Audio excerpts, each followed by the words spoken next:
আজি আমি শিকিম a plus b whole cube equal to a cube plus thrice a square b plus thrice a b square plus b cube কেনেকৈ হয় হেতু আমি প্ৰমাণ কৰি চাম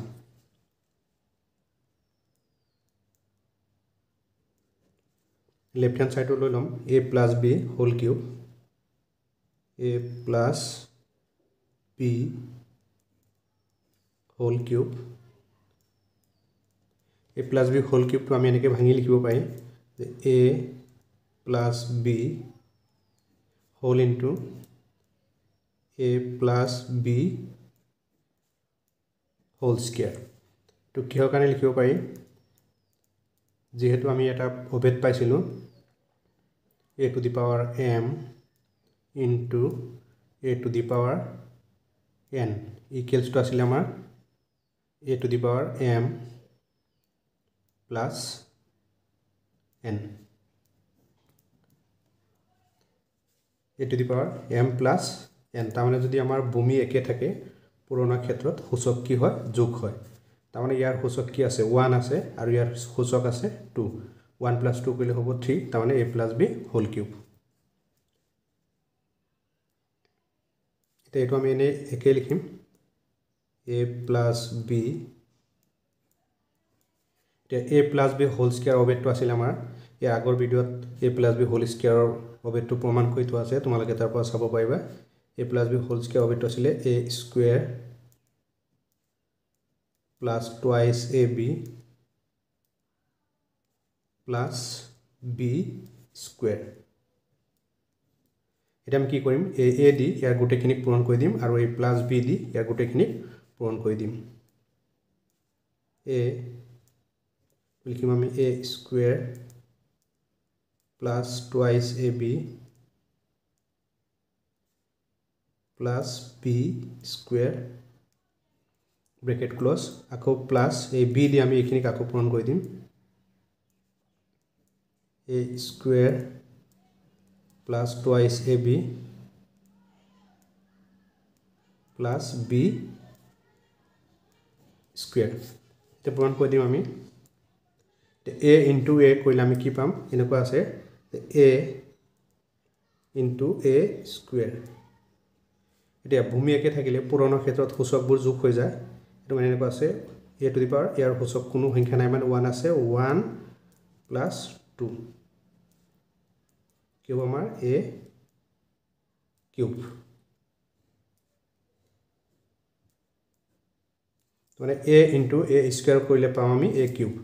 এটা a into a square কৰিলে পাম আমি a কিউব তাৰপিছত এই প্লাসটো দিম a into twice ab যদি আমি পূৰণ কৰি দিও কি পাম twice a into a কৰিলে পাম আমি a square b a plus into দিম প্লাস আকৌ a দি যদি b square আমি পূৰণ কৰি দিও তেতিয়া পাম a b square তেৰু প্লাস তে b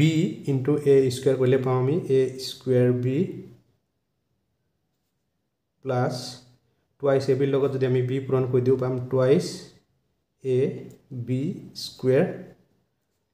আকৌ প্লাস b লগত যদি b square পূৰণ কৰা হয় হ'ব b কিউব b কিউব পালো আমি তে a কিউব এটা চাও ইয়াত কি আছে twice a square b তাৰমানে a square b কেটা আছে দুটা আছে আৰু ইয়াত আছে a square b এটা তাৰমানে 2 plus 1 কৰিলে পাম আমি 3 plus 3 a square b আকৌ প্লাস আমি পালো a square b আৰু a square b ইয়াত দুটা আছে ইয়াত এটা আছে তিনিটা হৈ গল আকৌ আমি আহিলো যে a b square ইয়াত আছে a b square ইয়াত এটা আছে আৰু ইয়াত আছে দুটা কি হ'ব thrice a b square plus b cube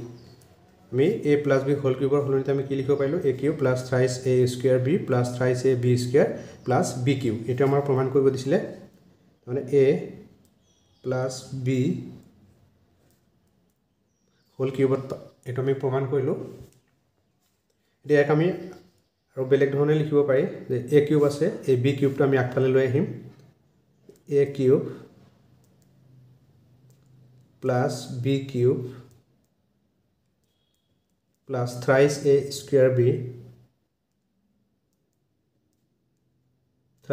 square b plus thrice a b square a b to আমি আগফালে লৈ আহিলো a cube plus b cube plus ইয়াত চাও আমি thrice a square b আৰু ইয়াত আছে thrice a b square ইয়াত a দুটা আছে ইয়াত a এটা আছে মানে দুটা ইয়াৰ পৰা এটা কমন লব পাইম ইয়াত b এটা আছে আৰু ইয়াত b দুটা আছে মানে এটোৰ পৰা b এটা কমন লব পাইম 3 ইয়াতো আছে ইয়াতো আছে তো আমি ইয়াৰ পৰা কমন লব পাইম 3a square টো কমন লব নোৱাৰিম কাৰণ ইয়াত a এটা আছে আৰু ইয়াত b আছে ইয়াতো b দুটা আছে 3ab কমন ললে 3ab কমন ললো আৰু ইয়াত কি আছে a এটা থাকিব a plus ইয়াৰ পৰা b এটা কমন ললে কি থাকিব b এটো হল a plus b হোল কিউবৰ আৰু এটা formula a plus b whole কিউবৰ আৰু এটা formula a cube plus b cube plus thrice ab into a plus b